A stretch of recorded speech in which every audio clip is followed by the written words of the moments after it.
Jesus Coffee. The Church to be. Non, c'est bon matin, c'est pas grave. Bon matin à toi, mon ami. J'espère que tu vas bien. En tout cas, aujourd'hui, on se retrouve sur une capsule. Bonjour à tous. On se retrouve donc pour cette question. Faut-il toujours dire la vérité? On sait qu'il faut être vrai, qu'il faut être honnête. Est-ce que toute la vérité, tout le temps, à tout le monde et n'importe comment, est-ce que tout ça, il faut le faire? Est-ce que tu me trouves beau?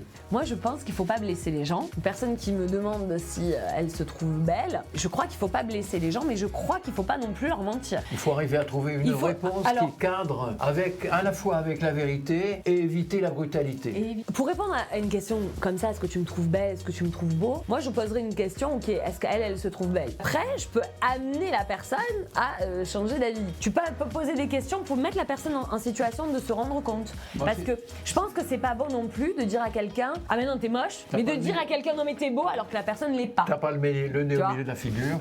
Je crois qu'il faut quand même dire la vérité, mais de façon intelligente. Je pense que Jésus le faisait de façon intelligente. Et souvent, Jésus répondait à une question par une question. Pas pour dire je détourne l'attention, mais pour faire prendre conscience aux gens. Souvent, une question, ça te permet de réfléchir à la question et de se remettre en question des fois. Ah ouais, non, finalement, peut-être que la personne a raison. Finalement, je suis jolie, mais pas avec ce maquillage ou pas avec cette coiffure ou voilà. Mais on peut nuancer aussi les choses. On n'a pas besoin d'être abrupt. Mais en fait, c'est très très difficile. Hein. Mais la référence pour nous, c'est David qui dit je te loue de ce que je suis, une créature si merveilleuse. Parce que c'est ça qui est important. Devant Dieu, on est beau. Mais en fait, après, c'est toujours pareil au niveau spirituel. Par exemple, si une personne est en train de faire une erreur, une grosse erreur, on parle de péché ou quelque chose comme ça, d'aller en disant ah ben t'es en train de pécher, tu es en enfer, je crois pas que ça va porter du fruit, personnellement. Parce que c'est trop abrupt. Même si c'est vrai, ça reste abrupt, ça reste difficile à entendre. Je pense que dire la même chose avec d'autres mots, en disant regarde, ton action là, elle a une répercussion sur ta vie. Regarde ce que Jésus dit, regarde par rapport à Dieu, je crois que là tu es en train de blesser son cœur. Il y aura exactement le même résultat, c'est-à-dire que la personne à un moment donné, elle va prendre conscience de la chose, mais de façon moins difficile, et la vérité, elle aura tout autant bénéfique pour la personne. Après, moi je vais aller un peu plus loin là sur la vérité et sur le mensonge, parce que des fois, quand c'est pour préserver la vie, je pense que il y a eu des personnes qui ont menti. Quand je vois Rahab, elle a menti quand elle a caché les espions. Quand les sages-femmes, il y a Moïse qui est né, elles ont menti ou pas? Elles ont menti. Bah, ça ressemblait quand même plutôt à un mensonge. Et pourtant, Jésus ne les a pas condamnées, elles ont été bénies derrière. Tu te dis, est-ce que Dieu a un problème avec la vérité et le mensonge? Non, il n'a pas de problème avec la vérité et le mensonge. Mais là, c'était pas des mensonges pour ton propre bénéfice, pour cacher la vérité, etc. Mais c'était pour préserver la vie. Donc dans certaines situations, si demain, je vais être très franche, mais si demain on a la guerre et qu'on a des juifs à cacher, eh ben je serai de ceux et de celles qui cacheront les juifs. Je dirais que je n'en ai pas caché. Ben moi je dirais pas que les juifs sont dans la cave parce que je pense qu'il faut qu'on préserve la vie.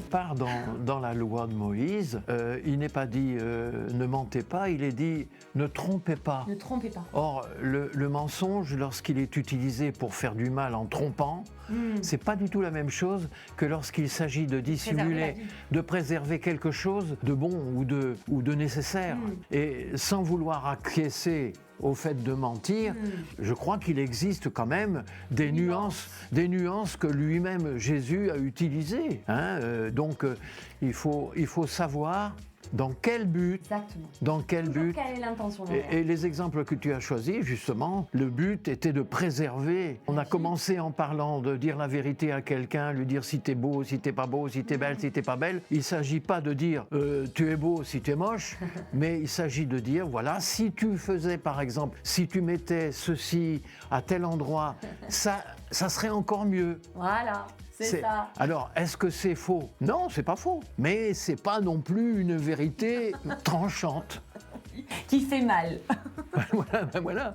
Et donc, je crois que c'est ça qu'il faut. C'est un petit peu notre position, en tout cas, sur la vérité. Et faut-il dire toujours la vérité Ouais. Moi, j'ai eu très très longtemps un problème avec ça parce que je mentais énormément quand j'étais jeune. Oh là là, c'est pas beau. Bah oui, c'était repenti quand même. C'était une manière de toujours de me défiler tout le temps. D'accord. Et quand je me suis converti, je me suis aperçu que c'était pas tout à fait normal.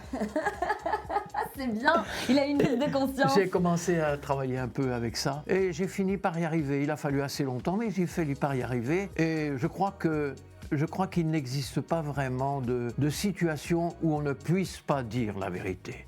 On peut la dire différemment, c'est tout. Toute la difficulté, et c'est là où il nous faut l'aide du Seigneur, qu'on n'a pas toujours spontanément la bonne réflexion. Et il faut vraiment s'attacher à la parole. Amen. Quand on sait vraiment quelle est la volonté de Dieu dans une telle ou telle situation, on peut comprendre ce qui peut être masqué ou simplement voilé, disons, au lieu d'être brutalement envoyé en face. Je crois qu'il faut vraiment travailler là-dessus, et je crois que c'est ça le plus important.